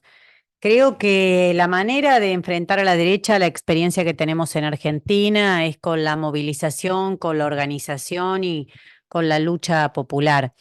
En Argentina la derecha viene creciendo desde hace un tiempo, ya estuvieron en el gobierno con Mauricio Macri y centralmente el partido peronista, que acá podríamos hacer una analogía con el Partido Demócrata en Estados Unidos por su relación con los sindicatos, su relación con distintos movimientos civiles y sociales, apostó rápidamente para sacar la movilización de la calle, la movilización que era muy amplia contra el gobierno de Macri en un determinado momento, diciendo que no había que movilizarse, organizarse, incluso con un diálogo también de este tipo hacia el movimiento de mujeres, sino que había que confiar que por la vía electoral se iba a derrotar a esa derecha. Desde la izquierda intentamos contraponer ese discurso, pero la verdad que era un discurso muy potente contra un gobierno de derecha, neoliberal, como el de Mauricio Macri, y que costó mucho poder enfrentarlo. La verdad es que fue un discurso que terminó convenciendo a la mayoría de la población que el peronismo iba a volver al gobierno, iba a restituir derechos sociales, iba a conceder todos los derechos que las mujeres necesitábamos y que con eso alcanzaba para frenar a la derecha. Bueno, esto les tiene que servir como ejemplo porque terminó siendo absolutamente lo contrario. el peronismo ganó las elecciones de 2019 con una fórmula integrada por moderado, se podría decir, pero con la representante más de izquierda, centroizquierda que ha tenido ese movimiento, que es Cristina Kirchner, o por lo menos quienes la identifican así, no con la derecha peronista, sino todo lo contrario. Y a partir de eso se inició un gobierno que fue un desastre. Que fue un desastre porque Mauricio Macri había dejado el Fondo Monetario en nuestro país y este gobierno de ninguna manera estaba dispuesto a enfrentar al fondo, sino que inició una negociación desastrosa con los fondos de inversión privados y con el Fondo Monetario, que terminó reconociendo la deuda, más los intereses y todos los fraudes que ella acumulaba, la deuda que había dejado Mauricio Macri, primero con los acreedores privados, después con el Fondo Monetario, que fue un gobierno que había prometido que volvería en condiciones sociales. Acá decían llenar la heladera, ¿no? Esto que es como muy gráfico en nuestro país de poder acceder a la comida, a los alimentos en forma barata, y terminó siendo lo contrario. Hubo una inflación centralmente en los alimentos, en los alquileres, totalmente desatada, y terminó generando lo opuesto, terminó generando mucha bronca con las ideas progresistas, con las ideas feministas con las cuales el gobierno trataba de identificarse, y así creció la derecha, es decir, la desmovilización y la política de ajuste llevada adelante por el peronismo terminaron dándole a la derecha lo que nunca había soñado, que era una vuelta rápida al gobierno y en una versión mucho más de derecha, mucho más recargada, mucho más sometida a los poderes fácticos y no al imperialismo ya en general, sino con una identificación, como decía Cristian, directamente con Trump, reivindicando, con Steve Bannon como ideólogo de su campaña y demás. Es decir, terminó siendo lo contrario, por lo cual es muy importante para nosotros destacar que a la derecha hay que combatirla, hay que discutir todas sus ideas, pero fundamentalmente hay que enfrentarla con lucha, con organización democrática, que lo engancho con la otra pregunta que hacían. No todos coincidimos en que las decisiones tienen que ser por asamblea, que las decisiones en los sindicatos, en el movimiento de mujeres tienen que ser asamblearias, tienen que ser democráticas, tienen que ser, lleven el tiempo que lleven, respetarse las opiniones y que todo el mundo pueda poder expresarse. Así que en el movimiento que enfrenta Javier Milei o que pretende enfrentar Javier Milei hay diferencias de cómo hacerlo. Nosotros le damos una importancia muy grande, por más que sean sumamente embrionarias esas asambleas que desarrollaban mis compañeros, porque tienen ese germen de autoorganización y de posibilidad de expresión democrática. Más bien las usamos para mostrar cómo es aquel modelo por el cual nosotros decimos que debería ser esta organización. Lo mismo planteamos en los sindicatos, en este momento que hay tantos despidos en estas horas, creemos que tiene que ser a partir no de lo que decían 2 o 3 jefes sindicales, sino que tiene que ser a partir de asambleas que se liguen a otros sectores que están siendo atacados, como decía Alejandro, a otros sectores que están siendo despedidos del empleo privado y demás, que permitan configurar esa fuerza. Entonces, lo que tratamos de poner acá en esta charla con ustedes son ejemplos, algunos ejemplos nuevos, porque Javier Milei, piensen que ganó hace 3 meses nada más, todavía conserva gran parte del apoyo que lo llevó al gobierno, y ese apoyo lo conserva por la bronca que concitó el gobierno anterior, que como les decía, no es solamente por malas políticas económicas que las tuvo, sino porque generó muchas expectativas, generó expectativas en el terreno de los derechos de las mujeres, generó expectativas alrededor de los derechos económicos y sociales, y terminó siendo su contrario.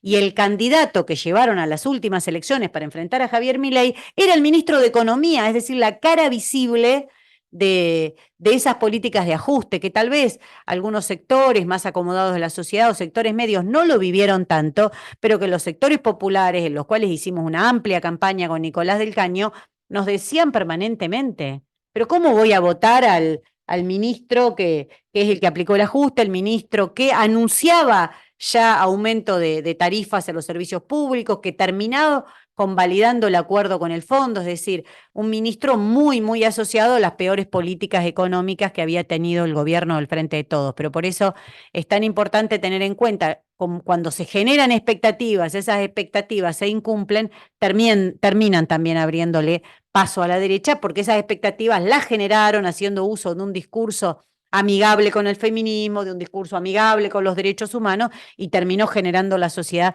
una reacción muy grande. No tenemos la fórmula para saber cómo se enfrenta a la derecha si no lo hubiésemos aplicado, pero sí tenemos ejemplos y experiencia de estar permanentemente en la calle, dando pelea, ligados a los movimientos de trabajadores, a los movimientos de derechos humanos, de las mujeres, para saber, bueno, qué es lo que acumuló esa bronca tan grande que le dio paso a esta derecha que, como les digo, existía, pero terminó redoblando fuerzas y volviendo al gobierno en una forma mucho más feroz, mucho más dura, con Javier Milei y Victoria Villarruel. Así que mi consejo es que se movilicen, que se organicen y que luchen, porque ninguna solución va a venir de arriba, sino desde la propia autoorganización.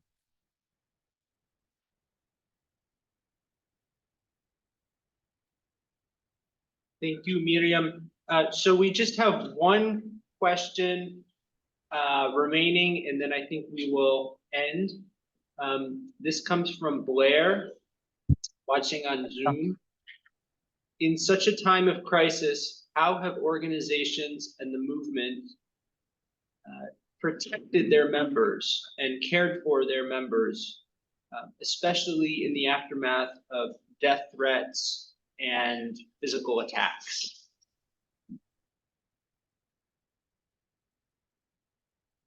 Bueno, hay comisiones de seguridad en las movilizaciones tradicionalmente, y ahora las propias asambleas han tenido, porque hay una represión estatal en las movilizaciones, en varias de ellas, no las más masivas el gobierno hace como que no prohíbe. O sea, el 24 de marzo que Miriam decía, fuimos cientos de miles de personas en las calles y la policía desapareció, no hubo, fue territorio liberado. El 8 de marzo, el día de la movilización del movimiento de mujeres, también la policía se tuvo que esconder. Cuando son un poco más chicas, sí, trata de reprimir y evitar que tomemos la calle. Así que hay comisiones de seguridad, y después las fuerzas políticas también tienen sus compañeras y compañeros que, bueno, cuidan en las manifestaciones. Y después hay que ver si el gobierno pasa de las amenazas a los hechos, ¿no? Esto que se decía de la compañera de hijos, bueno, fue un ataque. Estamos todos alertas por si se repiten, pero la mejor... Y claro, y tenemos, hay una tradición acá de que a quien es atacado, atacada se lo defiende. Y bueno, y la mejor respuesta que tuvo el ataque de hijos fue la marcha del 24, donde no atemorizaron, no crearon miedo, sino al revés, mucha bronca, y más gente salió todos los días a las calles. Así que bueno, eso es más o menos cómo tratamos de hacerlo. Lo último que quería decir, que no mencionamos, es que Javier Milei también sostiene no solo todas las políticas más retrógradas, más conservadoras, considera que los más ricos del mundo son los héroes de la humanidad, como dijo en Davos, es enemigo del movimiento feminista y todo, sino que es enemigo de la causa palestina, es muy amigo del Estado que está protagonizando ahora un genocidio, es amigo de Netanyahu, uno de sus primeros viajes fue al Estado de Israel. Y bueno, a nosotros nos atacaron mucho porque en el debate, Miriam fue, el debate presidencial, la única que defendió la lucha del pueblo palestino y denunció que hay un régimen de apartheid y ocupación, a pesar de que Miriam es, digo, de origen judío, y defendió al pueblo palestino, y eso el establishment político y económico nos atacó mucho, con muchas amenazas personales contra Miriam y muchos ataques, y a la izquierda, y Milei es un hombre que respalda al gobierno de Netanyahu abiertamente y quiere llevar la embajada argentina de Tel Aviv a Jerusalén, y un enemigo de los derechos del pueblo palestino. Así que bueno, ese es otro tema, porque en el Parlamento las únicas voces que se escucharon en defensa de Palestina fueron las del Frente de Izquierda. Nadie más alzó la voz contra el genocidio que hoy se está llevando adelante.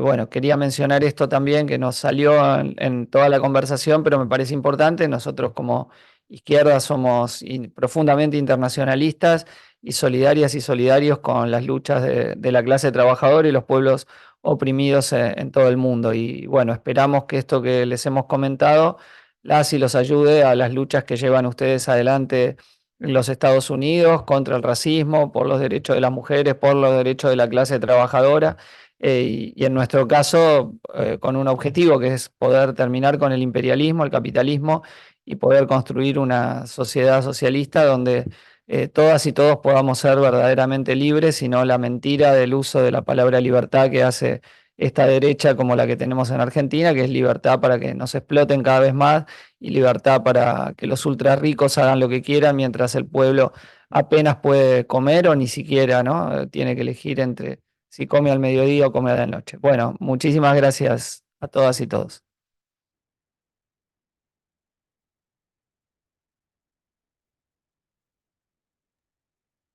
Right, thank you very much to our three speakers, to our interpreters. Interpreting, I know, is a very difficult job when it's simultaneous. To Graciela and to everyone who has attended on Zoom or in person here, this has been a really fantastic opportunity to hear from people in Argentina. And I think it's given us a lot to think about here in the United States as well.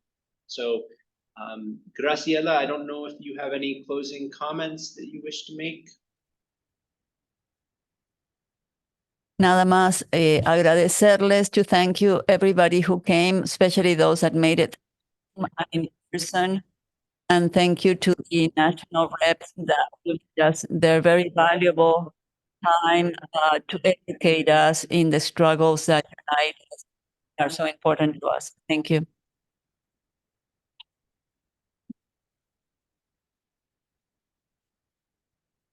People here are applauding. You can't hear us.